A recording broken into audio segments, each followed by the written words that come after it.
spread one love, okay? Thanks for tuning in to us, the MNM Show. MNM. MNM. Show.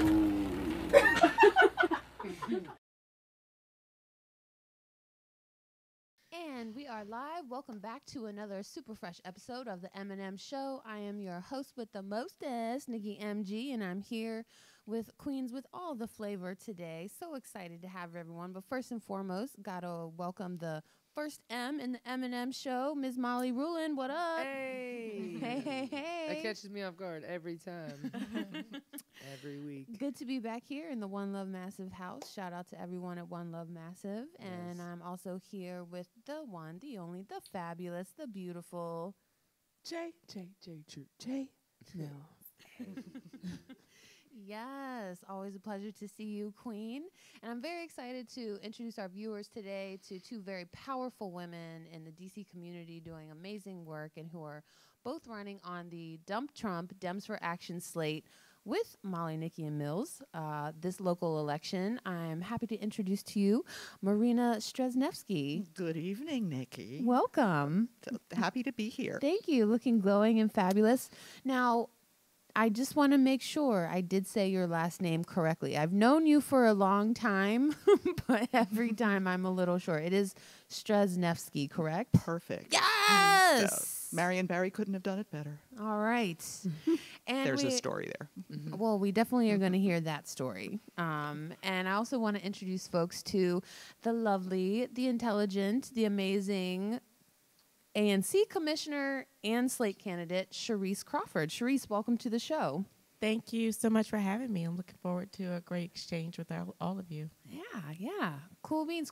So we're in the house today with five, including myself, very powerful women who are deeply engaged in local politics and building up culture here in D.C. And we're going to be talking about early elections, early voting, the D.C. primary coming up. But as per usual, I just kind of like to ease into the conversation and check in and see how everyone is doing, especially with my co-host.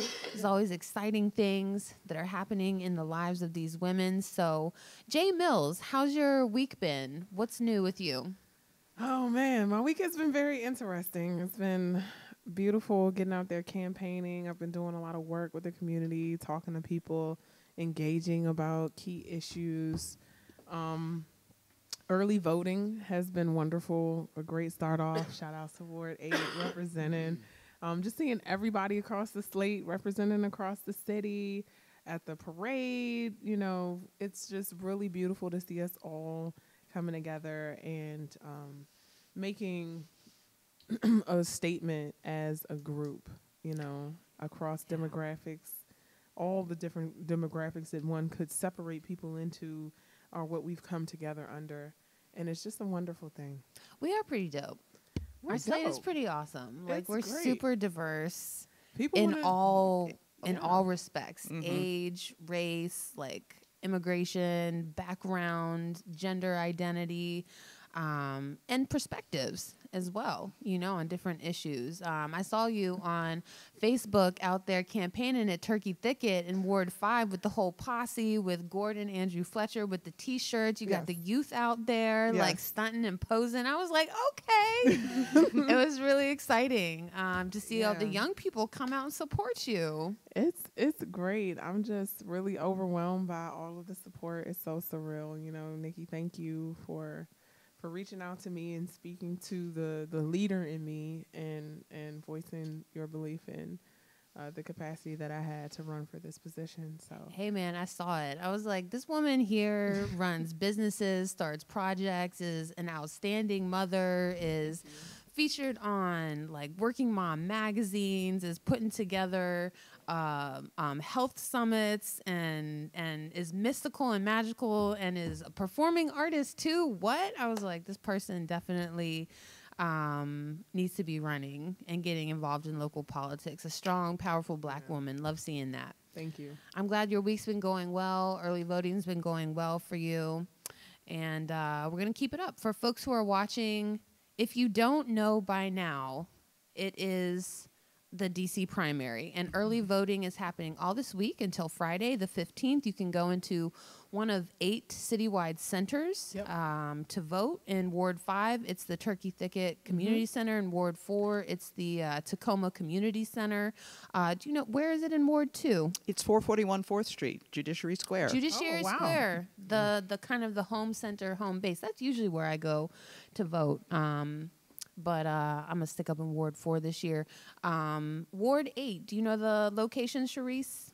Currently, it's at the Malcolm X Opportunity Center, and that's on Alabama Avenue. I just have to pull up the my phone really quickly to look at the actual physical address. But I do have all that posted at Crawford at large, and the Malcolm X is at 1351 Alabama Avenue, Southeast. That's in Ward 8. Ward 7 is at the Deanwood Recreation Center. That's 1350 49th Street, Northeast, close to Deanwood Metro Station. Ward 6 is at the Sherwood Recreation Center. That's 640 10th Street, Northeast. At the nearest Metro Station there is Union Station. Ward 5 is obviously Turkey Thicket, where, you know, yourself, Jay, and Gordon have been just shutting it down up there. That's at 1100 Michigan Avenue, Northeast. Ward 4 is at the Tacoma Community Center, 300 Van Buren Street, Northwest, and the closest station to that is Tacoma Station. And Ward 3 is Chevy Chase Community Center. Zach Israel is up there. Jay Nees, Chioma, Ty Kinlow, they have been on a little bit of a tour, moving through. I'll be up there tomorrow morning at 8 a.m. Yeah, so that's going to, Come awesome. see Ward 3. me. Well, then now we know Yes. Nikki's going to be in Ward 3. That's at 5601 Connecticut Avenue, Northwest. And then at Ward 1 location is Columbia Heights Community Center, 1480 Girard Street, Northwest. And then nearest metro station is Columbia Heights. And Ward 2 is still open. Everyone knows that's at 1 Judiciary Square. Awesome. Thank you for running that down for everyone. Yep. I'm happy Get to your be. early vote on, y'all. No lines. And also, I didn't know, but for early voting, you can actually vote at any. Yeah. Yeah, That's you right. can vote anywhere. So, you know, Meaning- if you happen to work in Ward 1, but you live in Ward 8, doesn't matter. You can go ahead and vote in any ward for early voting. We were visiting a friend in 2016 who's up in Chevy Chase. So my husband and I voted up there.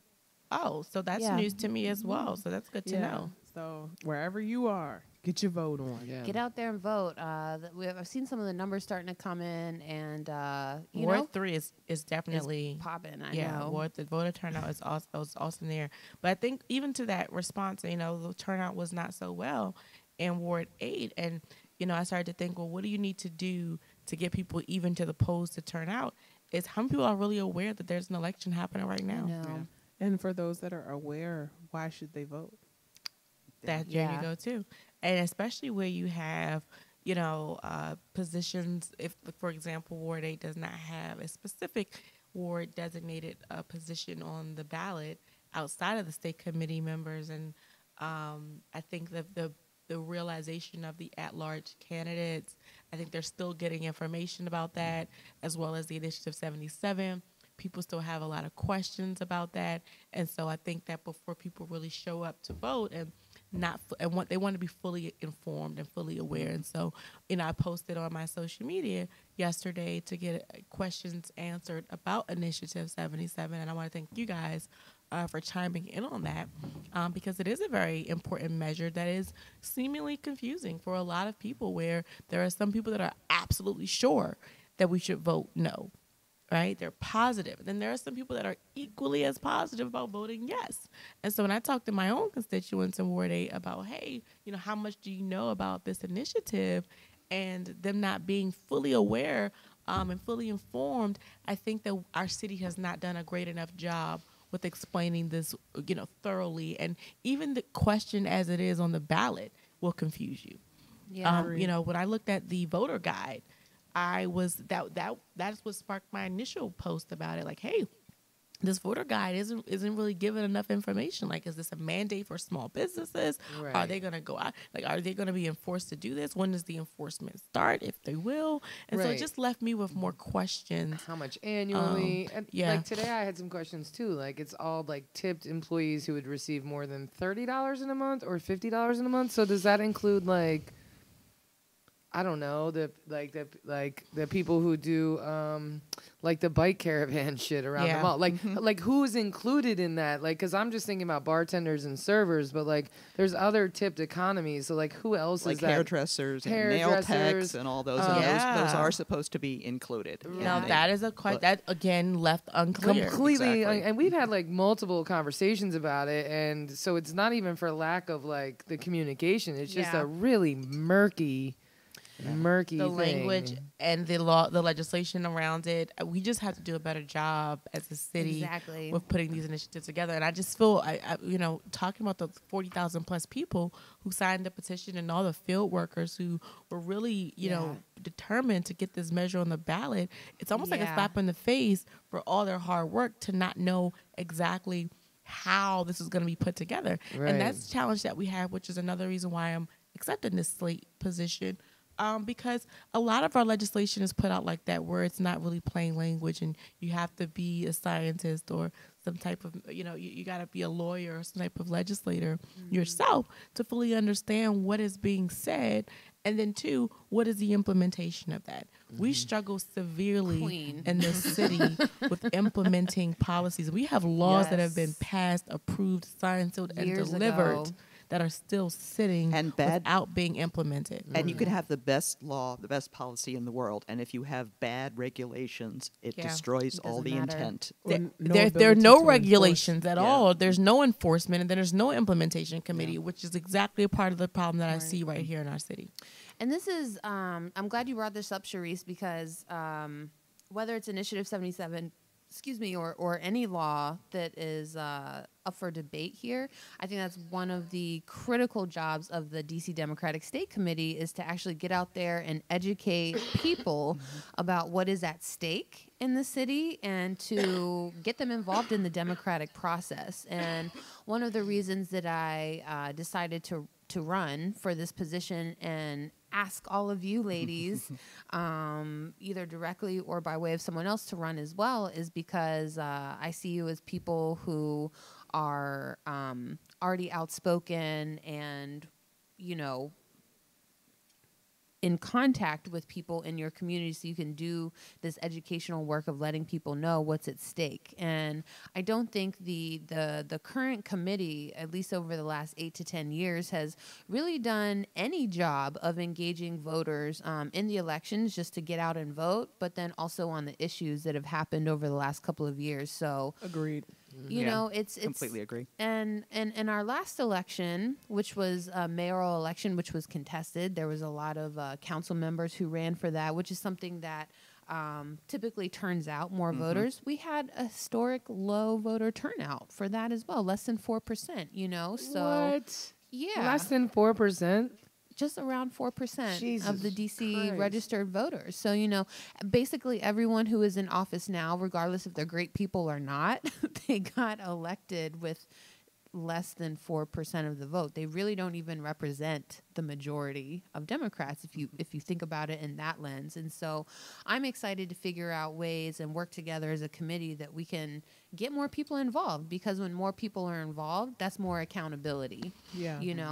And for people who don't vote, you think, okay, I don't want to vote. I'm not going to make a decision. I'm out of it. Well, you're not. Yeah. Because if you don't vote, you are letting other people make decisions for you. Yeah. And if you hear people complain and they didn't even bother to vote. My mother has had a rule forever that if you didn't vote in the last election, I won't talk politics with you. And I think that makes a lot of sense. So getting people to understand how important it is to actually vote. I saw something on Twitter today that I thought was really perfect. For people who say, "Oh, my vote doesn't count, voting's not important." If voting were not important, why are the Republicans trying so hard to take it away from us? Right. Yeah, our ancestors, Black people, women, actually like fought and died for the right to vote. So, in my perspective, it's our duty to like honor that legacy and make sure that our voices are heard. Because at one point they weren't legally able to be heard at all. So you're gonna hear my voice. I think we have to do a better job. I'm sorry, Jay Mills, go ahead I think your thing came in a little bit before mine. We were both thinking. I don't know. I was just gonna say, as a native Washingtonian that had parents that were very much involved in the political process when we were living in DC, I have shadow memories of them standing up, asking for things to be done to make changes in the community, and those changes not coming. I think of the great migration of a large population of hardworking Washingtonians that moved out of the district in the 90s because of a lack of political action to make this city safe. When we have gentrification, showing what it looks like when you care, and people translate that into you don't care about me, because it's evident. Mm-hmm. It is so evident that people don't even want to vote because they do not see a point. And we have to see their reality, meet their reality, and address their reality. We can't dismiss their reality by bringing up things that do not affect them. Like, it's not as if you're talking to people that didn't try. You're talking to people that did try and died, and nothing happened ever at all. And then suddenly things did. And it wasn't because they voted. It wasn't because they showed up at the ANC meetings. It wasn't because of anything that they did. And also now when you look at them showing up, let's take Berry Farms for example, where thank God finally they were able to stop some of the... And that's still up for question. Right. Where we do show up and make our voice and it's still ignored. Like, that's the population of people that you're dealing with. And it's hard to tell them to show up and vote because this is a reality. Yeah. I think personally what I hope is going to change some of that reality of the lack of accountability from people that do try to vote historically now or, and then not feeling heard. What I'm really hoping changes in the district comes along with campaign finance reform, which is a law that just recently passed, actually. And so I think what has happened in the past and is still happening right now is people who run for elected office, for the paid positions, who actually have real decision-making power, they, under past law, they're beholden to the people that are able to give them that $1,000, that $2,000 donation. And these are the corporations, which don't represent people on the ground, which don't represent small business interests, which don't represent students and children in the most disenfranchised communities here. And this law will make it so that they're not able to give as much money and level the playing field. So I'm hoping that over the next 4 to 8 years, the next couple of election cycles, they'll actually see some change in the way that electeds are campaigning, and then once they get into office, more accountable to the people that actually put them there, like voted for them there. But we'll see. As Sharece was saying before, there's an issue with implementation in the city on a number of fronts. And, that brings us to kind of our responsibility right now while we're out here campaigning. And I'm thinking about robocalls. I'm thinking about mail drops. Are we looking at, doing those kinds of robocalls for those who have landlines? And even now for the more sophisticated technology with doing sending text messages to say, hey, do you know there's an election happening right now? Bringing awareness to this primary election, and then also to, why it's important, doing a better job of getting some sort of video out there to talk about the importance of this election. Yeah. Definitely. Also, I'm excited because there's people on our slate who actually have those skills and capability to work with technology and put it out there. I think, and I'm not trying to I'm not trying to talk shit about anyone, but I think the current state committee, like the use of technology, it hasn't been one of their strengths. You know, just the website, keeping it updated alone has been a problem. It's like trying to get my mom to use a laptop. It's like, My Yeah, mom you know? is Way still struggling harder. with text messages. I remember I was Yeah. getting fussed at even for insinuating that she used a text message. She would be like, "You want me to do what?" And you could just pick up the phone and just, Mom, no, listen, that's not, doesn't take the phone away. Right. The phone still works. It's not- just an additional not option. a pigeon carrier or anything. Yeah. It's an Yeah. additional option, Mom. You know, I don't want any problems. Okay, let's not fight about it. Yeah, it's But go ahead. I'm sorry. I would say it's a sign of the times. You know, things are changing, and I had the opportunity once to meet Angela Davis, one of my heroes, at a Manning Marable conference at Columbia University, and I asked her, you know, because she's part of the generation that mobilized, you know, the Million Man or the March on Washington, and you know where you'd see these mass mobilizations. And I was like, how did you get all of those people down to the mall from across the country without social media? On a cell phone and Pager stuff. blast. You know, and she said you use the best technology that you have at the time.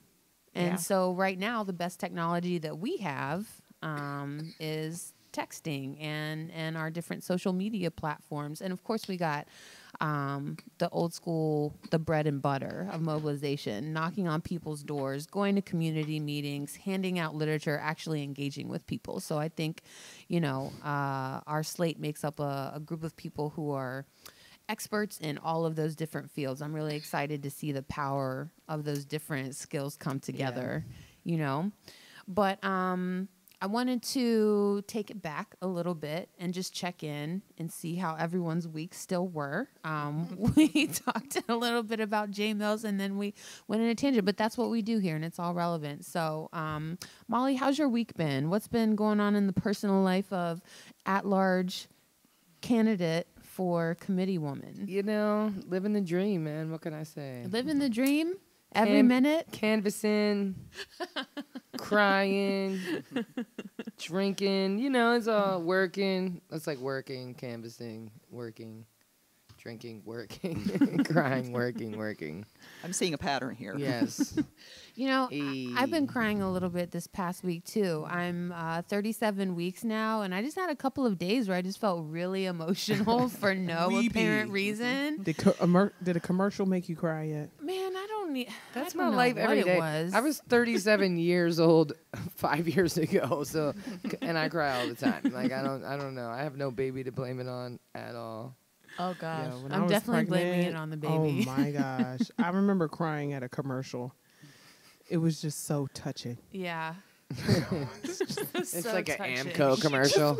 I mean, I can identify, you know, with that, Molly, because, you know, I come home like today on the way here, you know, I get I watch a live video and there's a young man that's murdered that's been shot 10 times by the police. Oh man. And then Yeah. I get invited to go see Watching Oprah.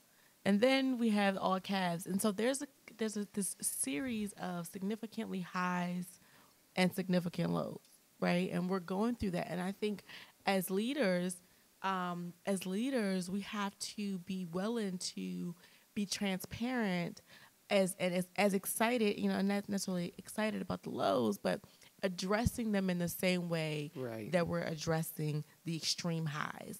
Right, like all cabs, you know, the caps are, you know, all caps, and we're celebrating at the parade on the mall, and everyone's excited and taking the pictures, and we all want that excitement. We all want that feel good celebration, Camaraderie. that and- camaraderie, yeah. right? And nobody really wants to deal with the pain of what that means to talk about real life issues, right? But if we're not talking about how we're addressing them and we're not addressing Yeah. them well, it doesn't go away. Yeah. It doesn't go away. And for any officer to shoot 10 times at one person, I don't care what happened. Right. You talking about Mo County? No, this was today at Ward around 8. I would say 7 Ward o'clock in Ward 8. Oh, Or Jesus near Christ. First Street location. And the young woman was on the video live talking about how this was the young man was 16 years old and he was murdered. And you know, 10 times for an officer, what is the training? You know, that's direct question Where's of the accountability? where's the Like, accountability, where's the training, right? The direct question of how are you training these officers to shoot and fire? I mean, an amateur 10 times, you know, that's what you would expect from an amateur.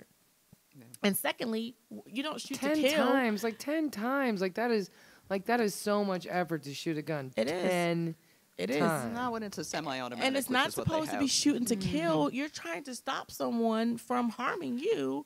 But now there's another young man that's deceased, and this isn't the first that's happened in the city. Right. And it's not only in Ward 8, right? But we have to address these kinds of issues directly. Can I speak to that a little bit? Because I've Yeah, been working on a please, really thank you. interesting project, a volunteer project. There is a program that is a joint program between Georgetown's Law School and MPD. The program is called Police for Tomorrow. It is a fellowship program. The officers apply to get into it. And the point is to teach officers skills and attitudes that they don't learn at the academy. And I see, you know, my heart breaks when I see child after child after child murdered. Yeah. On the other hand, I talk to these younger officers who look at the way they're trained and they look at what they see on the street and they see a massive disconnect. There and is. they want to fix it. Well, So that's, I mean,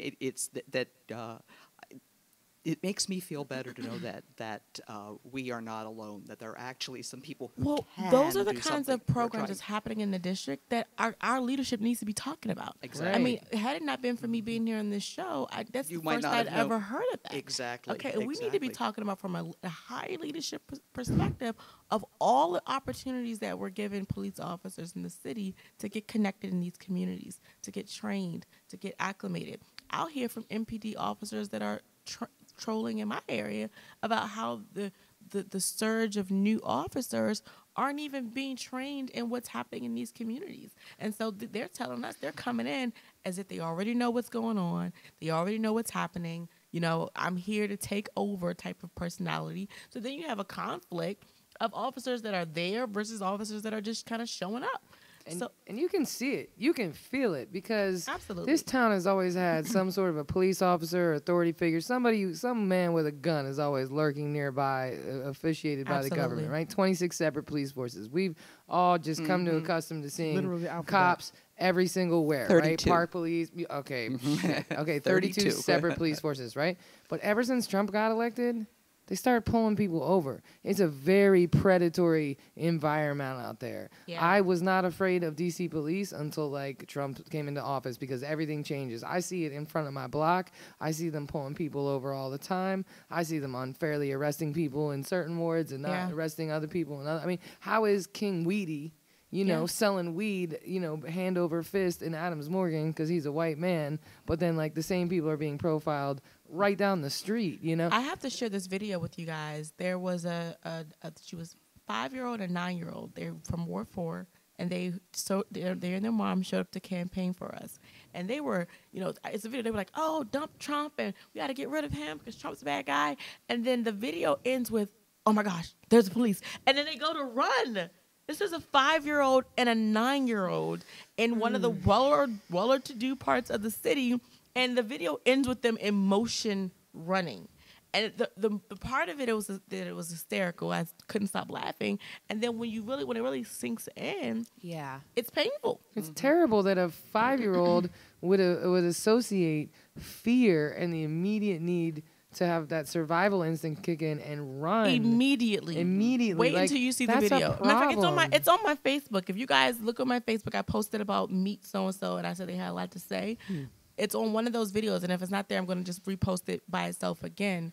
But that brings me to what is the solution for this area, right? What are we not talking about? Okay, we're not talking about the fact that there needs to be a measure on the ballot to vote in a chief of police.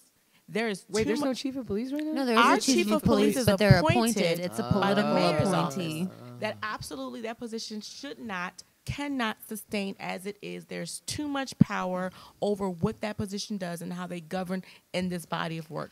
I would not go so far as to put it to the voters because there are other jurisdictions where the sheriff, the chief law enforcement officer, is elected, and what you get is somebody who's incompetent but who knows a lot of people and can raise a lot of money. Yep. I think there's middle ground between Wherever the just, question but, is that we need to start looking at what other What it possibilities is. are out Well- there, because having an appointed position in that nature, there's too much one-sided control, right? I'd rather figure out a way to really educate the masses and put a really great grassroots campaign or whatever that solution needs to be, but we can't have that control like that anymore. Well, I'm going to go ahead and say that the views I'm about to express do not reflect the views of Trump as a Slate or Disclaimer. any other individual that may support the Yeah. Dump Trump movement. I'm speaking solely as an individual, a citizen, a woman, a black, native Washingtonian when I say, fuck the police. Well, The elephant in the room that we refuse to address is that the police came from slave patrols.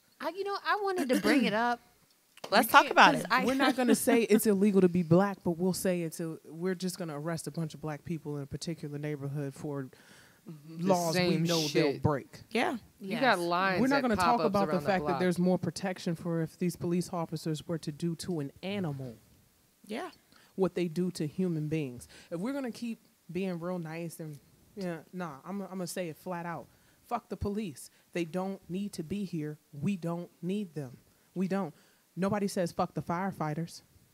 They save lives. Nobody says fuck the paramedics. Nobody says fuck the teachers. But their whole songs, their whole films, Speaking their whole of books songs, like, that talk about the prison industrial complex. Yeah. You have all this money to invest into policing, but not into the schools in the neighborhoods where Right. you have empirical evidence that shows a link between a lack of education and educational resources and them ending up in prison. How dare you yeah. close schools Yes. and then wonder how What dare you happened? close? Like, it just makes me so Yeah, mad. George. I get the shaking And because it's like, am I in the Twilight Zone? Yeah. In the same time, when people with more money move into the nation's capital, I look at their schools, I look at their parks, I look at the trash cans that are on their blocks so that there's no trash, that people have a place to throw things away. I look at the libraries. The sidewalks. I look at the sidewalks that Yeah. exist. I look at all these different things that happen when you care. The Gentrification really showed. And forever, I'll say fuck the police, because I, who have never done cocaine, crack, or heroin, should not know where to buy it from because of open air drug markets that have existed my entire life that you did not care to shut down until you wanted to gentrify the neighborhood. Right. I've been held up gunpoint, robbed in Trinidad, and now there's $1 million houses there. I grew up in Southeast. Like, it just boggles my mind to see people act like they don't know what the problem is. Educate the children, give them recreation centers, but you want to close the school and make a dog park. You know what? You Get know, you outta touched here. on some very Miss me. some very heated topics. You touched on some very heated topics because you know the historic factor of where police came from is very significant, and I would like to believe that we've evolved into a space where I have great friends that are police officers. You know, we talk regularly about these things, and a lot of them share things with me that that they don't want to share publicly because for various reasons of being the whistleblowers or for what could happen with their families. And so what I'm looking at is what can we do on different levels? And I think the middle ground, why not have a council approved? Why not this be voted on by the council? That's a 'Cause then good. you That's have- that's something that's The same way I Simple, talk to too. the same way I talk to the chair of the council about having someone appointed to the zoning commission from east of the river, is that we cannot continue to have the same folks on the zoning commission that are not representing us. And I'm looking at the same thing needs to happen with our chief of police. He goes in and does damage control and releases the commander in an area where you think that in the middle of a war zone, the last thing you want to do is let go of someone who knows the landscape, who knows the community, who has relationships with the community. There are a lot of great community police officers that I love and trust and grew up with. And then there's this, what is the training happening for the new people that are coming in is what I'm concerned about. You deploy and say, oh, we're putting new officers out there, but what is their level of sensitivity? As a matter of fact, if we want to talk about it, there was a whole press release about officers being trained on African-American history. right? And it was this big hoopla about it. And I'm not for one that gets excited about great press releases or great headlines. I wanted to know what was the curriculum. And the moment we started asking about the curriculum, oh, you can't do that. That's not, you need to back up on that because no, don't get folks excited. It makes national news about a headline and then you don't have a curriculum. Who did you talk to about that? We were talking to the attorney that was representing the mayor's office. She was one of their commission about it. And so she's like, oh, this is not something you can blame the mayor about. This isn't about blaming the mayor. She's the person that came out with the press release that there was going to be a curriculum, there's going to be training. And you know what I found out the training was? It was them visiting the African American Museum. It's more than that. It's more than that because I know the guy who is taking them through that. If it's more than that, then let's talk about it. If it's more than that, where is it? It is a lot more. I only know this because a friend of mine who's on MPD shared this information. He was talking about the new training, and it was really a lot of Black history about the Black roots of the city. It was highly informative. I learned some things. And what is the enforcement and implementation, which is a question, which is what we know we're lacking in. And there is a disconnect again between things like really progressive ideas, like taking the police recruits or young police officers through the National Museum of African American History and Culture, and not just letting them walk through, but placing it in context of Black history in the District of Columbia. And then on the other side, you have at the academy still this warrior-based training. There's a construct that is really useful in thinking about this. Is the police officer a warrior? Is the police officer a guardian? Yeah. And they're way too, in my own personal opinion, not, again, standard disclaimer, this is not the dump Trump position, but in my view, the training is skewed way towards warriors. One of the officers in the Police for Tomorrow program put it better than I think anyone else did. He said, I could possibly go through my entire career and never have to use my weapon, yet they spend all this time at the academy teaching us how to use our weapons. I talk to people every single day, and they don't teach us how to talk to communicate neighbors in the community, and I think that's the disconnect. You have to think they're people first. Yeah, that's true. You have to actually. And speaking of thinking they're people too, there's a big conversation about a local prison coming to this area. No. Prison lobby is significant that we need to make sure as a committee we're putting strong mandates on in regards to the prison industrial complex. You have our Congresswoman Eleanor Holmes Norton talking about putting the press on, making that happen. And my question is, where are the receipts in regards to who's accepting prison lobbyist funds? Well, first off, okay, they were supposed to have put one in PG County, but PG County wasn't having it. That was the whole auspices under why they closed Lorton. With the closing of Lorton, the distance that a family member has to travel to see someone incarcerated is quite far. It could be anywhere but there is across also the country. no language in that specifies that what would the criteria be for those individuals to come home. Nobody wants a prison in their backyard. And there's no so if this were the fact, this were the case, the prison came up tomorrow. Mm-hmm.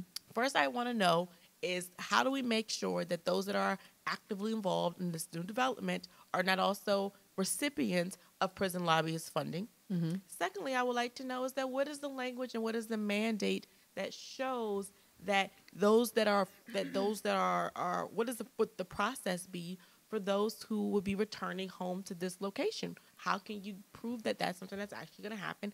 And then third, what would be the regulation and stipulation for those that are newly incarcerated,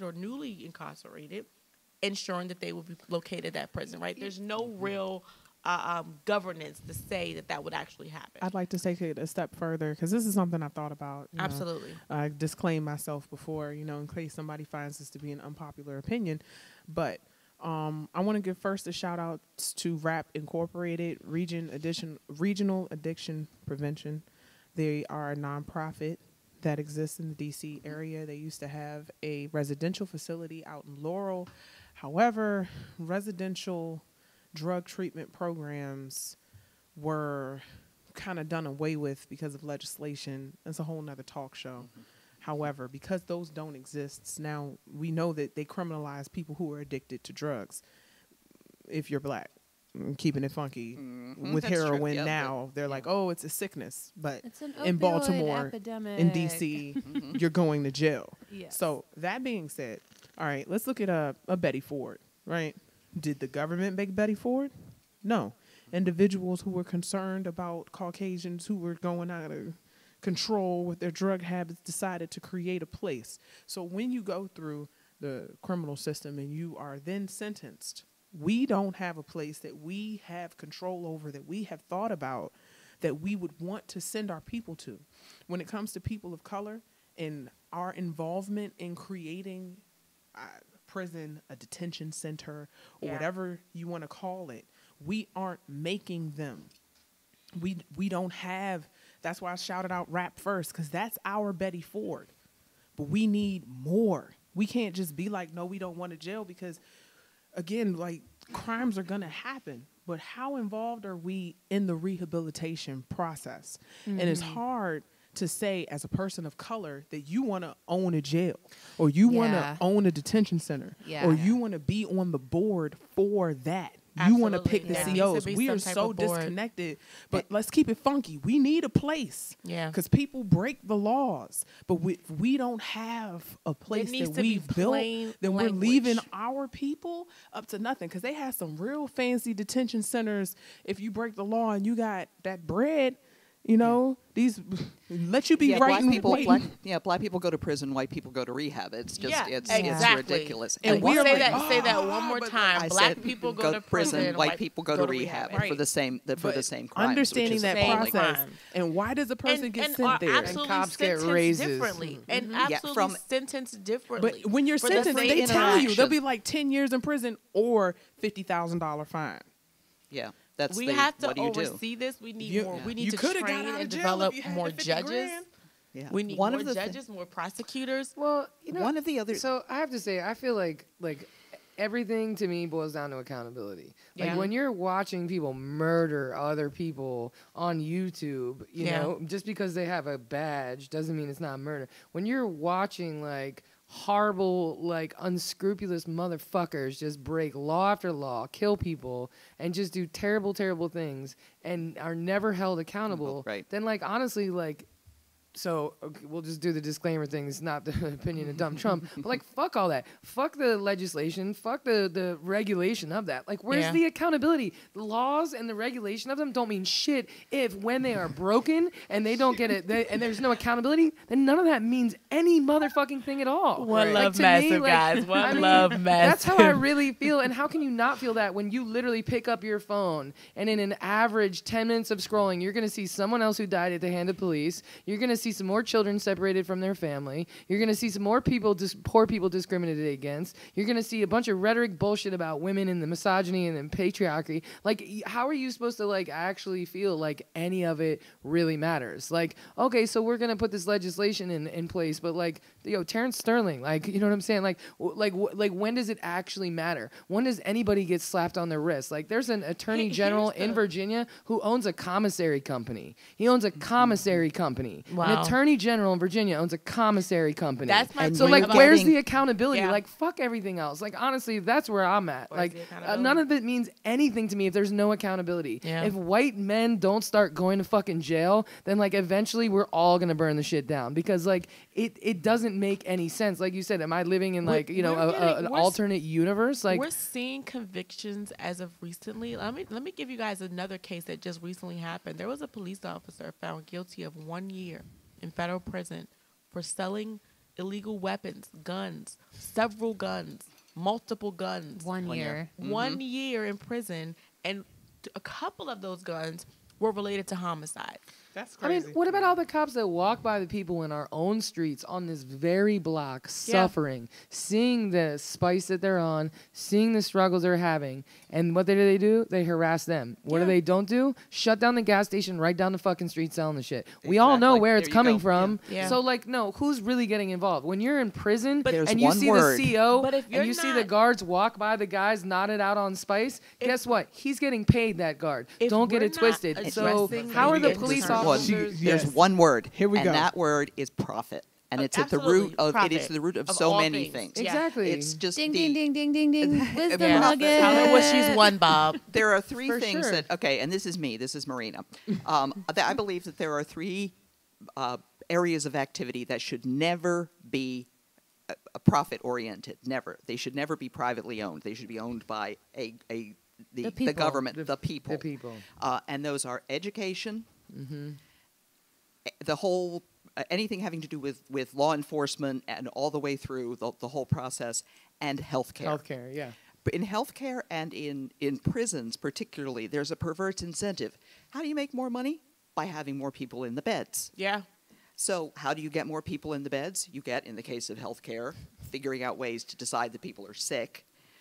And in the case of prisons, you lock people up Yeah. for Bullshit. bullshit, especially if they are people of color. You know, you talk Especially about if you know they can't fight back. they can't fight back. You know, they say that, you know, we all watched enough TV to know to be able to recite the Miranda rights. You know, that's and one of the things is, if you cannot afford one, an attorney will be appointed for you. Yeah. The average. I read a study again. With the Police for Tomorrow program. There's a really outstanding. He's at Yale. He used to be a public defender here in D.C., and he helped to found the Maya Angelou School. And the point, and I'm just losing my train of thought. So, but the point being, it's at every single solitary stage of the system. That is, people of color are stopped more. People of color are arrested or more for things that, you know, it's like, okay, you got a broken tail, Mass like, here's your ticket. incarceration. So yes, and you go back, and it is the modern version of slavery. Yeah. Because it really is not just the The fact that they're question locking is- people up. They're paying people pennies. Yeah. The per question is, hour who's to policing work. the Chain police? gang never went I mean, away. we Yeah. know Who that when is they policing the abolished police? slavery, Who's they policing the said police? Exactly. except for those who are punishment for a crime. incarcerated, and they Except for criminals. immediately Language. made it illegal to be black. Yeah. They have since then kept the same percentage. But this is what I They mean when have I It's say made actually sure. gone This up. is what I mean It's by I actually say gone about up. plain Right language. now, we have the highest amount of people incarcerated in this country than we have at any point in time. No, it is I mean, skyrocketed. the percentage of It's so- free. business. So we The- have so much 3% of the worse. world's The population, and we have prison- 25% of the Yeah. world's World's- population The in prison prison. No, I'm- industrial complex is legalized to do business with the federal government. Our tax dollars are paying for So where's the for accountability? government. So Again, because I where's feel the like we all accountability? know this, right? Like we all know what it is. So We what all do know we That's do what what about that I it? think. is. That's But, what like, we're here for. What I think that's happens what our next, committee. you know? I think our committee can really now sit together and come up with ways that we can now respond to these challenges that we're facing. I mean, that's my intent. That's my goal that I have as a committee and coming in this strong. I mean, you know, even if a fraction of our team members make it on this committee, we now have access to people that we know are at least progressive minded enough to be rational about these kinds of issues. Whereas Yeah. before, we don't know who's on the state committee and Oh, what we they're do. doing and what their agendas are. We didn't even yeah, know what yeah. a state committee This- was. Exactly. I personally did not So- know. How many times have you still had to not totally sure. when you've been campaigning? How many times have you had to explain Explain what every it is. day. Every time. Every I'm time. explaining Every every time. day. Every time. To people that I've talked to all day about it, they'll ask me again. So tell me again. Yeah. I mean, I'm that's- still asking people to explain it to me. How many people think you're The running for more council? I'm learning. Yes. Yeah, they Yeah. definitely think I'm running for council. It's the state committee. And, you know, I want to give my best response to this while we're live to talk about what I've been sharing about the state committee as a committee, as a body, because currently as an elected official, I vote on resolutions that we propose to council, that we propose to the mayor's office, that we propose to the agencies directly. Those are things that we do as a body. We bring issues to the table, and we say, here are a list of ways that these issues can be enhanced regardless of the topic. And my understanding of the state committee is that it operates in a similar capacity. It is a platform for that. And that we can use this body to vote on issues impacting not just local government, but national government that's impacting the local government, like Yeah. statehood. We are supposed to And- have input on the National Party platform. Absolutely. And unless we stand up, jump up and down, make sure they pay attention to us, Yeah. we're not going to get that kind of access. And that's what I'm looking forward to. Yeah, Which exactly. is why I'm honored also that y'all have supported me in running for the national position. I think people came to me and asked me specifically to run for this position because I'm the type of person that doesn't care. I will say what needs to be said from my values and from my heart, and who's accountable to people. Like, I don't care about these politics and who likes who and how you're supposed to talk to. I'm going to say it plain because it's that important to me. And when it comes to, like, we're all asking about, or we're all talking about, like, what's to actually be done, where's the actual accountability, you know, I'm going to be honest. The system is so corrupt and entrenched in big money politics right now that when all of us get elected to this slate, there's not going to be any immediate overnight changes.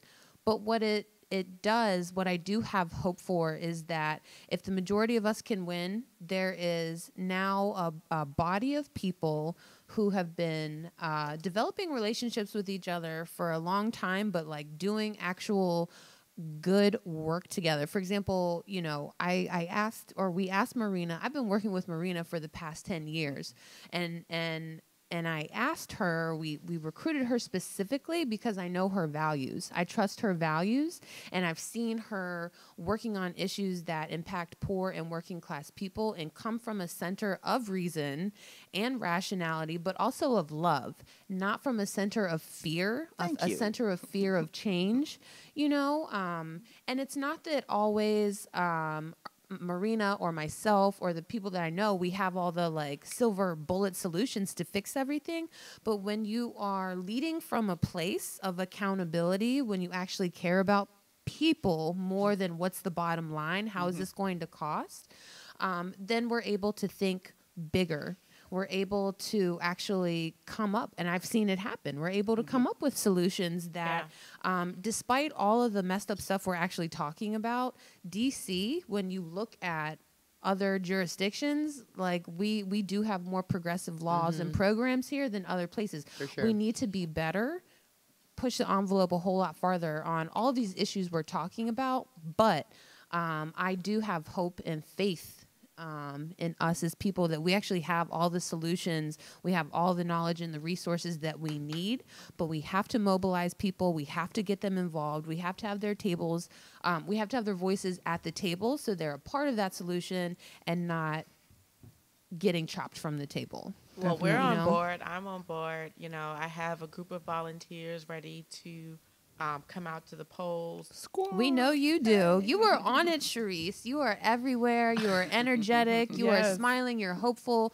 You are, and on top of being so engaging and warm with people, like, you're on it. You're not playing around either, and I love that energy about you. Awesome. I have to be honest, you know, trying to figure out the boundaries between what it means to be an ANC and what it means to campaign for this completely separate thing has been a little bit of a conflict for me to make sure that I'm maintaining my values as a commissioner and maintaining my values in this new endeavor. So that's been a little bit of a challenge, I would say. And I've been very transparent with people that follow me and support me in this to say, hey, guys, I am learning this.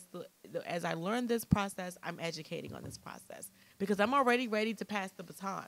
And I wrote that in a post that I put on Facebook because for so long, you'll see leadership that wants to, they want to hold on to it forever. To this power. They want to hold on to these positions and these titles, and you know they want to block you out and shut the door. Yeah. And I'm like, hey, let's do this together because I'm going to need you to be next. Okay, you know, and I need you to. As a matter of fact, I need you to be on a strong board of advisors, and that's a question I think needs to be made public.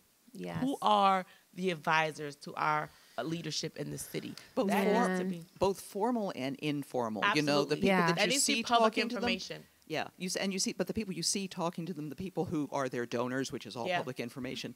But then there's, you know, who calls them up? Who do they call in the middle of the night when they're confused? Right? We need to know. You know, we need to know more of that. You know, speaking, and this is not. I love Eleanor Holmes Norton. I have deep respect for her, for the work that she has done for this city since the 70s, garnering home rule, like fighting for statehood. You know, she's a hero. Yeah. But I feel like her and other leaders, they need to be doing what you're saying, like developing leaders, taking people under their wing to like pass the baton. And at a recent community forum, she was asked, like, what is your succession plan? And she said, me.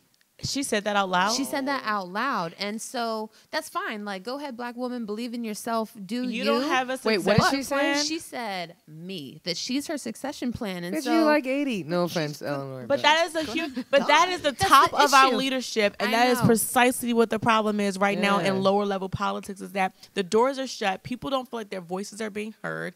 They don't feel like they have opinions that matter. I'm an advisory neighborhood commissioner. You would think that if you see crime happening, skyrocketing in a particular area, that as the leadership, you would say, let me meet with the advisory commissioners in this area. Not once has the mayor had a meeting with the Ward 8 commissioners. Not just your specific group of favorite people, but not once have you met with, it's not but so many of us in Ward 8.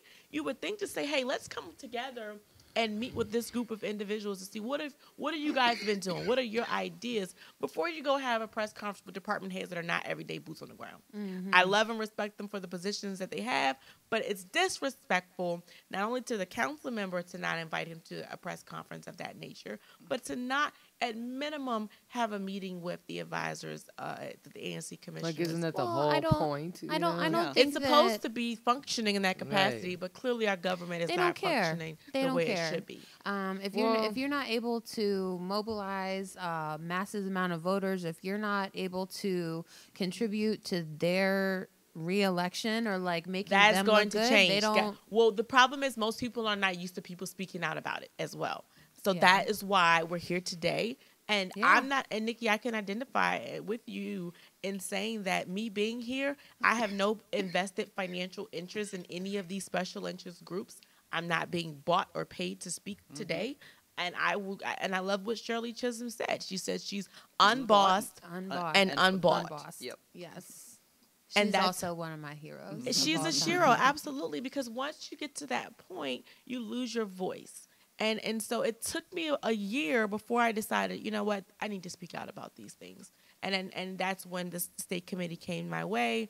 Troy Presswood, Charles Ward came and talked to me about the state committee, and so I'm really grateful. And then Marcus Batchelor came to talk to me about it, and I said, well, there's a whole body that's supposed to be doing what?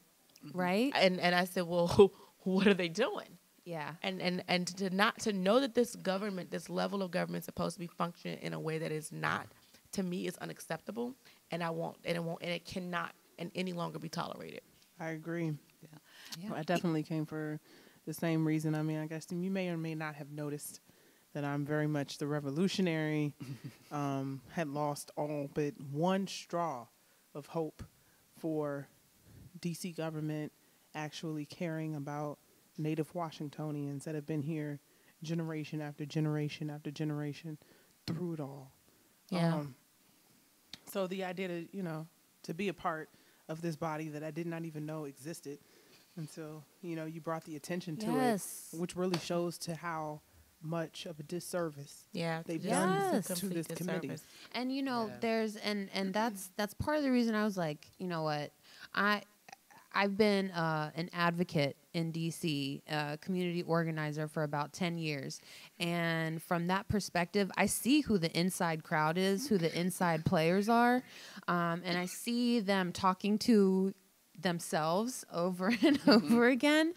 And so I was like, okay, there's this opportunity for this Democratic State Committee. I want to bring in some people that are not typically in the insider game, people that are going to reach out to a different group of voters to like shake this thing up, because this incestuous relationship of DC power players, it's not working for Black people, for poor people, for working class families. And I just wanted to bring in some more real people who aren't just about, this is my talking point, but who are like really real about it, and who are really impacted. And one of the things that happens in the DC, and this is only it's only sort of come to me in the past several months, there's been a sense of learned helplessness it's like, oh, we can't have any impact because we're not a state, which isn't really true. There are other things that we can do. For example, working for Democratic candidates like the Jennifer Wettrick, I think it's Wettrick,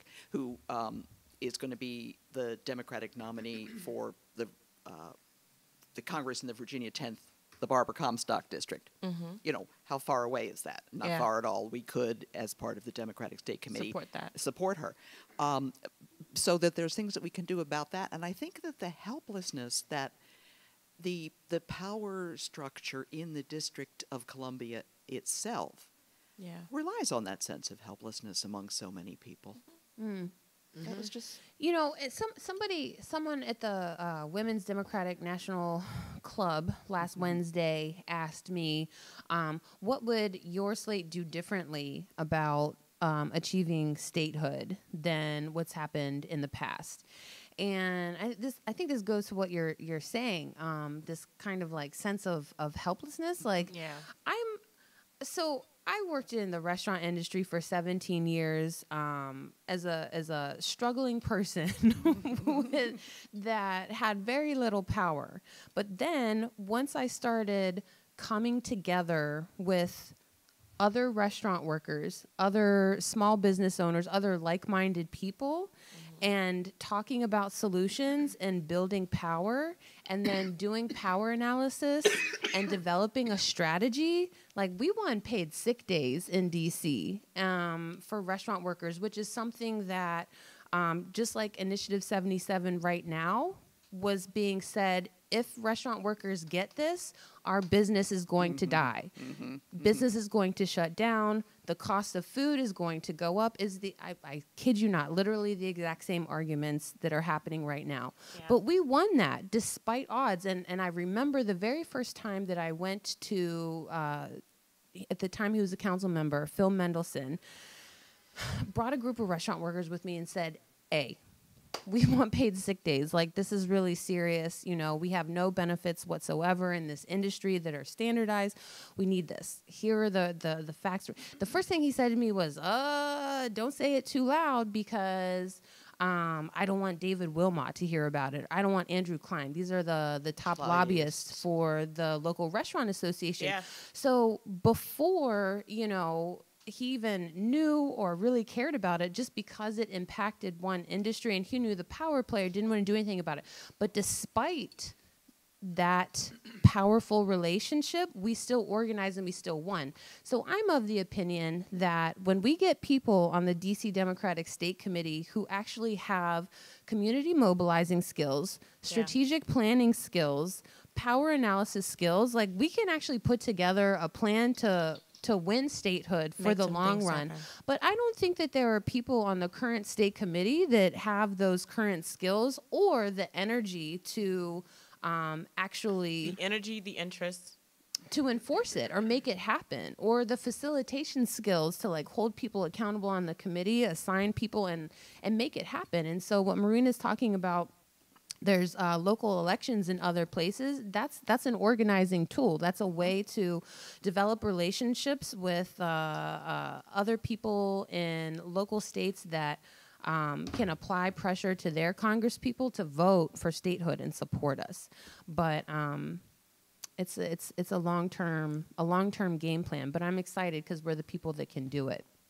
And it's good that you use the words long-term, too. We need to understand that this is a marathon. Absolutely. And you have to keep going and keep going and keep going. And sometimes you think you've gotten somewhere and you realize you haven't, but you have to turn around and keep going again. You know? Yeah. So I'm going to stand in solidarity with you on that, to say that when you get the right people, even aware of the what's happening, there's a different response. I want to thank the seasoned settlers. I want to thank MNM management, the Bullying Is Not Dope organization of connecting communities. These are all organizations who, just like I myself, were sort of in the blind about the state committee, but they said, well, if this is something that you're doing, we're supporting you, and we're going to figure this out with you.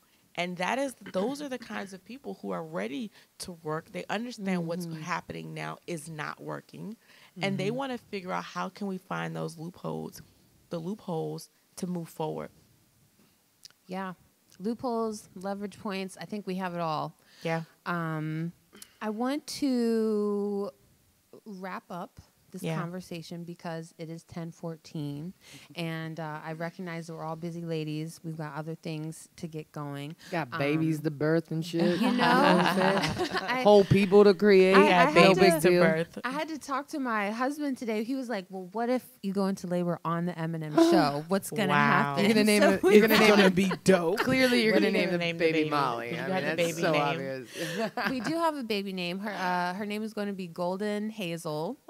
Our baby Goldie. Can't wait to meet baby Golden. Yeah, I'm very excited. I had a great sonogram ultrasound earlier this week, and the technology is so dope, y'all. You can Like, see her little face. I saw her face like in 3D. She had fat cheeks, and she had a nose like mine, and she had big old lips, and she was sucking her thumb. And Oh I wow! was like, oh my Yeah, God, the new it's our new baby. technology is so important to every level. Yes. Do you have yes. a picture of it? No, I didn't get to get a picture of that. I have a lot of pictures of the sonogram, but it's usually the profile. But this Yeah. time, so what had happened was she had previously in sonogram she's turned, so she's head down, like ready to go through the tunnel, through the vestibule, Right. She's out re- into the vestibule. world, right? Yeah. But a couple days ago, it just felt like she was doing somersaults, like real active. So I went back. They said she'd actually turned breech. So she's head up again. She was like, "Oh, it's more comfy by mommy's hurt. I'm gonna, rest here." So I got to get her turned back over so she's ready, because I'm not trying to have a breech baby. But She'll be ready. She'll be ready. They can always just turn them. You'll be ready. I gotta felt her rub the somersaulting baby. today. I keep trying to ease her to get ready. Maybe you but should do like hang upside down. some women do that. I've been watching everything on YouTube and You stuff may like or may that, not but throw up extraordinarily so. Yeah, Oh yeah. I'm excited to let her learned the stay hard in way. and grow and get plump, but I'm also ready to have her out in the world and rest and heal and recover, and then get back to work. Get your body back. basically. Did you guys? Yes. Have you guys seen the video? I saw it on Facebook, and it's like a baby that was delivered C-section, but it's still completely in its sac, like What? completely unbroken. In the veil. Yeah. Whoa. No, I didn't see that. I don't know if I want to see that. Whoa. And it's still alive. Like there's nothing wrong with it. You can see. There's him a in there, video like, of somebody vaginally delivering like that. Shut wow. the She pushed a whole front baby in a goldfish bowl. door. The water never broke, and she dilated. I don't need to hear And about the baby this. passed. No, it's cool. But no, the It's baby's actually, fine. The baby's the like all baby is healthy in its little 100%. like pod and shit, just like chilling. Ancient religions see this as a godsend. Exactly. It's Actually, called a it- call.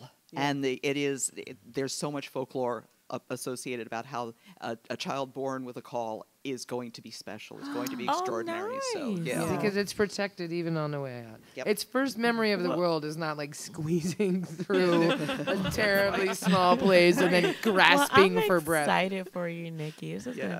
gonna be our first dump chump slate baby. Slate Hey. baby. Slate Yes. baby. Slate baby. Yeah. Slate, so I hope she gets all of that good can change the world, full of hope, energy, lots of strategic thinking going on in my mind. I hope it all translates down. I'm sure.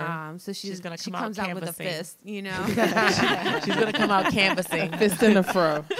or she's gonna come out organizing and bring like a groups of people clipboard. together. Yeah. Yes, Have a baby yes. clipboard in her Yeah, hand. baby clipboards definitely. Yeah. She'll be in daycare and organizing like the kids The for other better workers, snacks, you know? the other workers, the other kids. Yes, absolutely. The other See, workers. I'm always like workers' rights, There workers' you rights go. all the time. But I want to thank both of you, Sharece, Marina, for joining us on the Thank show you. tonight. It's been a really critically important conversation. Yeah. I hope people that were watching, the brain juices were flowing, started thinking about things happening in the city. I hope people are inspired to get out and vote. Yeah. Get out and vote. Early voting is all this week through Friday the 15th, and then actual election day is June 19th. You can find your individual voting spot at dcboe.gov. It's real simple. Use your Intertron. Sharece, what were you going to say? And I said you can definitely still make a contribution to the campaign. Yes. Just do a search for Dems for Action. I think we're going to be the first to come up. And you can find us on any social media platform at Crawford at Large. We are still accepting volunteers Yes. who want to volunteer. We have shirts on the way.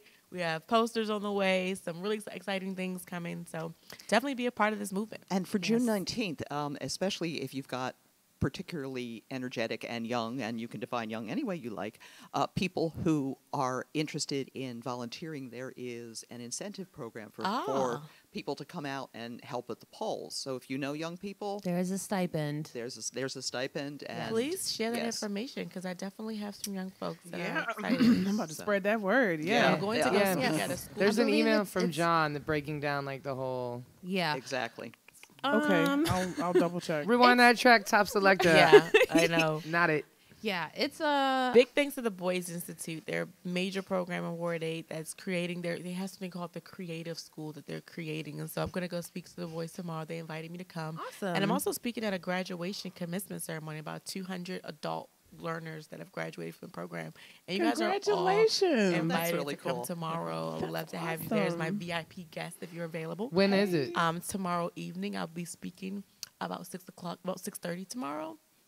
That's super so- cool. And so they invited me to be the commencement speaker there. So I'm looking That's forward awesome. to it. You You got are like a all good over joke it. lined up. Are you ready?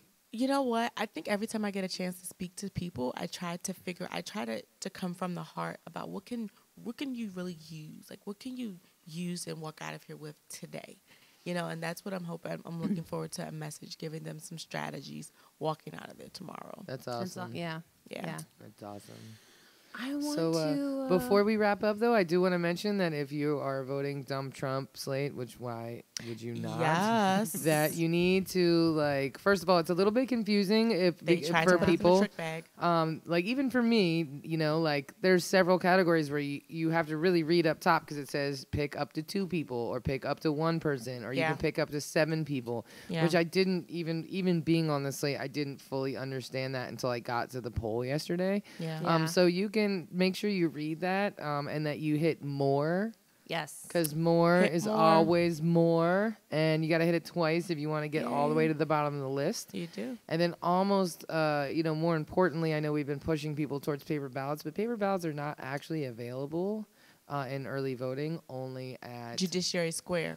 Oh, okay. Well, none of the other locations have paper ballots. That's important to know. So you cannot request a paper ballot until the actual election day. Then the paper ballots will be citywide. Ward 2 but- has paper ballots. So if they're not anywhere else, it's good to know. Oh. That's why we have to have these Okay, well, maybe conversations. it's not. Maybe then Important. it was just at the Columbia Heights Community Center. They did not have But paper that's a ballots. good question, though, to ask other precincts about whether or Yeah. not they have paper ballots at those precincts. Because I know we've been pushing people to use Yeah. the paper ballot, Yeah. you know. So you can see. But all you the know how options. people are. They're going to use electronic ballot. And what you Yeah. just said, to make sure that you're pressing more. More I'm and on more. the second Yeah. page, along with Chioma. She's on the second page. Ty Kinlow's on the second page, and press more again. And on the third page, there's Molly, and then there's Janice Lewis. And I'm missing Yes. one other person. Sequenly Gray. Yeah. I think Sequenly Gray is on the second page with me. I think so, too, yeah. So page 2 has myself, Chioma, Sequenly, Ty Kinlow, and then press more again to get to Molly, Janice Lewis for our at-large committee women. And I don't know specifically how the men's are set up, but it's similar to the same Keep way. Yeah. pressing the more button on the electronic ballot, Absolutely. please. And Yeah. everyone's name will say "Dump Trump," "Dems for Action" beside it. Please don't vote for the other folks Right. that don't have "Dump Trump" beside their name. So thank Yeah. you for that very, very important reminder. Very important. Um, That's another regulation that we need to make sure that moving Yeah, forward. can I ask, Yeah. who decides why the incumbents get to be on there first? What kind of They said it was fuckery a is that? lottery. There They was said a there lottery. was a I lottery. was there. We literally Yes. picked our names out of a hat. Well, not ours. A For drawing, every different a straw thing, poll. from the mayor to ours, ward by ward, you pick names out of a hat. yeah. Yeah. And But you- even Whatever, to the I'm point still of pissed. even to the point of having to select more versus next page, like there should only be legitimately one option. Yeah, and you to shouldn't move be able to forward, go to next unless you've seen all of the options. right. That's where my issue comes in at, is that the more part is what's confusing. versus So imagine if English is not your first language Tell me as about well, it. because that's an issue too. Yeah. with voting Yeah, in 'cause DC you only have and everything Spanish being and translated. English. Yeah. Those are the only options. Right. Especially it when should've you got to just been figure out. alphabetical. Like, and there's let no people brown figure it people out. I mean, anyway. I don't know how to win. We that. have to put that on our table at the committee meetings to talk about how do Yeah, we I make mean, sure we're we're the governing most- electoral process correctly. Well, we're the most like progressive, diverse, intelligent city in the entire country. Yeah. in my humble opinion. As a member of the Dump Trump Sign state, it I'm going to off. go ahead and say that I on love the it. record. But, like, yeah, it's the most international city in the entire United States. There should be every language available. I mean, you go to the Absolutely. DMV, they got every No, language. that is you accurate. You go to get health care at the Community of Hope, they got every language, and all We're you got to do putting is that- point to a list, and then you will get a human translator to show. Yeah. So, you know, We got like, some work We're to putting do that on here. the floor. We have a Yeah. lot of work to do. But I'm looking forward to Yeah. working with you ladies, though. I'm so Hey. grateful that I have some Yes. great minds to have conversations with. Let's not in here, but let's do the FaceTime chats, too. For sure. Yes. All right, guys. Indeed. Well, again, ladies, thank you so much for joining us on the show. It is now a very special time where we reflect and breathe together with the one and only J Mills. J Mills, are you ready for this metaphysical moment? About as ready as I'm going to get. Cheers. Cheers. Cheers. Let's get Nostrovia. metaphysical. You know, I never premeditate these messages. I always let the universe just lead me. And I was led today to think about the humble hero. You know, it is so interesting, the eternal story that is told throughout history, throughout time, throughout millennium. You know, you can look at the best people, the most giving people, and the really outstanding spirits that have come to walk this earth have been persecuted. And the really, really bright ones get murdered or assassinated. The brighter you are, it's amazing the opposition that you encounter.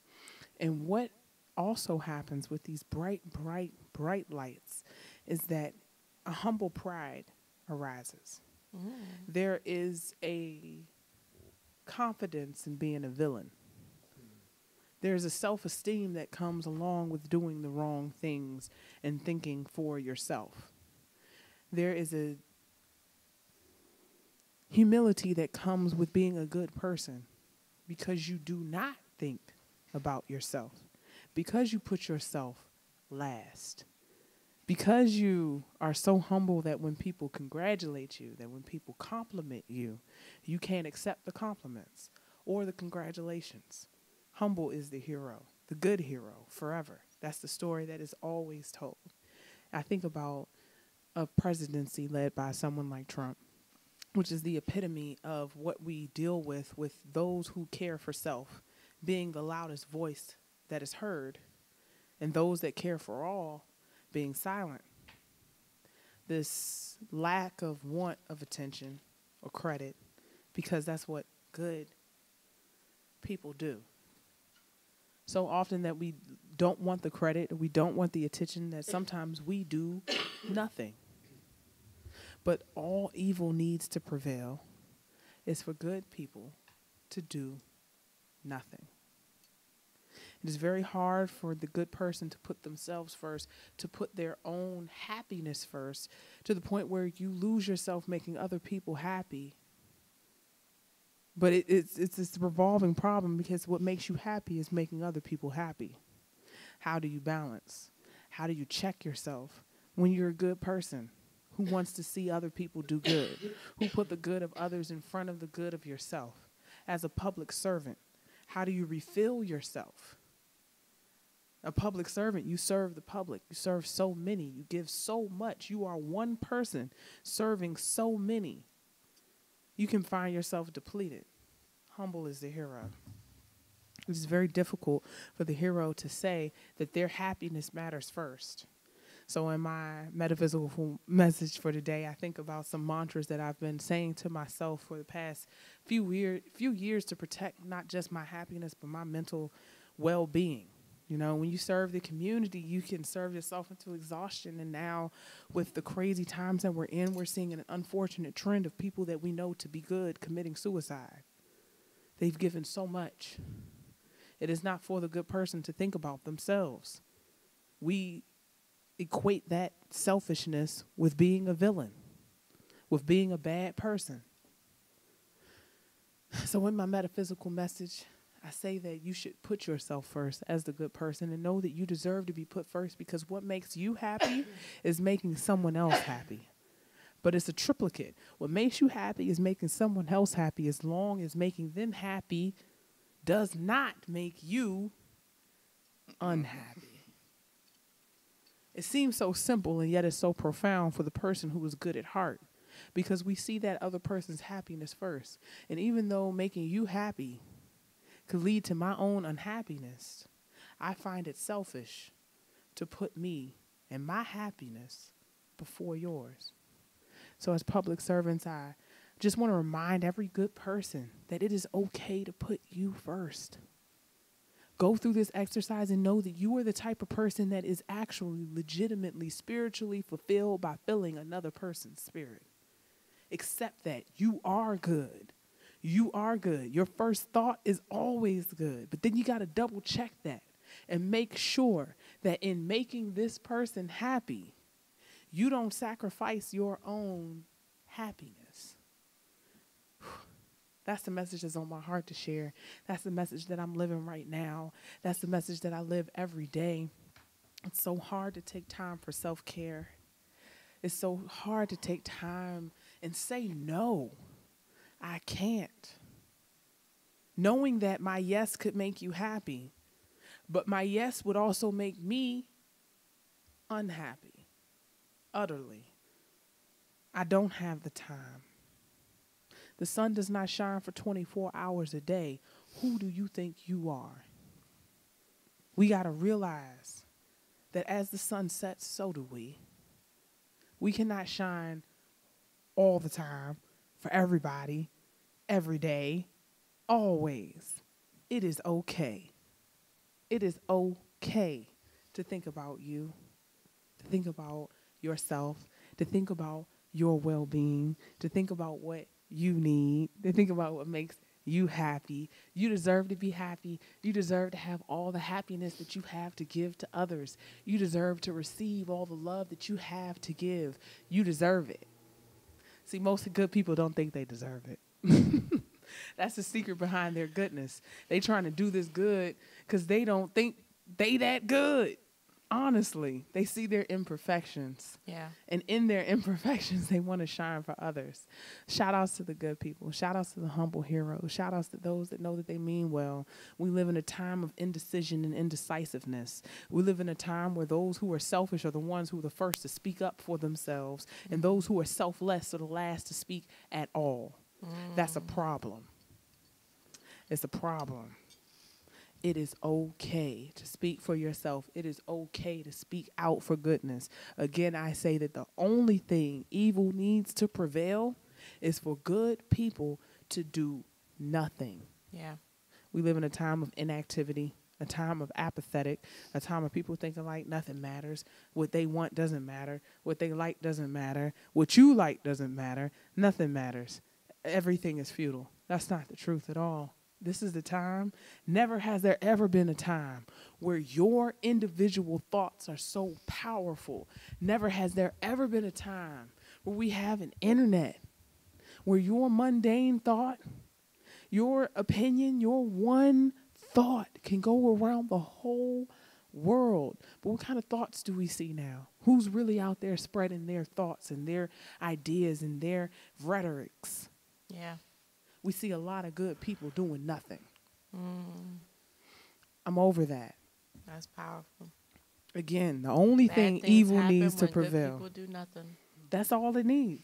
Only thing evil needs is for good people to do nothing. So my metaphysical message of the day is to be bold and extraordinary in your goodness. Be bold in your truth, whatever it is. Yeah. Speak loudly from your heart and soul. Be passionate, because inactivity is deadly. Faith without work is dead. We got a lot of religious people, a lot of faithful people, a lot of spiritual people who do nothing.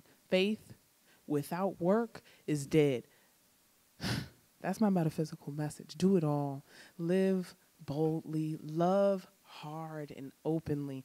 I loved you before I met you. I love each and every one of you. Be not afraid of the love that you have to give, for it is limitless. Yeah. It is limitless. You are an unlimited source of light and energy. But you got to charge up. You got to charge up. You got to take care Right? of yourself. You got to take care of yourself. Choose you first, good people. It is not a bad thing to choose you. Yes. That is the message. Unless you're a Yes. police officer and you're a good cop and you're surrounded by a bunch of bad cops, and fuck you, take them down. Wait a minute. I did one love. Wait. J-Bo's like that. I don't. Even though I did say fuck the police emphatically previously. No, the good cops need to take time for themselves and refresh themselves. But they, in particular, if they are surrounded by people I'm who are aware not that good, they exist, but it's kind of like were there good Yeah. Nazis yeah, who like exactly didn't do that, like didn't like were there? I know there were. I read stories of them, but I'm just saying. right. How good Let's were talk they? about their agenda and what the point was. If your agenda is to specifically go to certain neighborhoods, even though destroy. the best drugs parties, I saw drugs I never even knew existed In Northwest. at white rich parties. Exactly. Flat out. Who does more drugs? It's not us. Who does hard drugs? It's not us. It's not us. If you really want to stop the drug problem, Sharece is like, don't come to Southeast. Listen, That's you not where you guys, stop. you guys are speaking nothing but the truth here in this series, and I want to thank you guys for inviting me for this exchange. And But we gotta wrap it up. until next time, listen, because I could be here all night now, and if I I didn't know. have somewhere else to be, but we would definitely be continuing this conversation. turn I the wanna- microphones off, maybe. I want to thank everyone who Shut me tuned down. in this evening. Thank you for watching our show. We will be back next week for one more show before I go on break to have a baby. So tune in. Yep. And we're going to do some reflection together. But again, thank you, Sharece. Thank you, Marina. So Thank you. excited about both of you as candidates on the Dump Trump slate. Thanks. Everyone vote June 19th or early beforehand. Take care of yourselves. Yes. There's a difference between being selfish, selfless, and self-interested. You got to charge Facts. up in order to keep it pushing so humble you can hero. do good stuff. Be a humble hero, but take care of yourself. I love it. That's a metaphysical moment. And the wisdom nugget. Thank you, Nick and DJ Mike Phillips, for always taking care of us on this show. Peace out. We'll catch you next week, y'all. One love.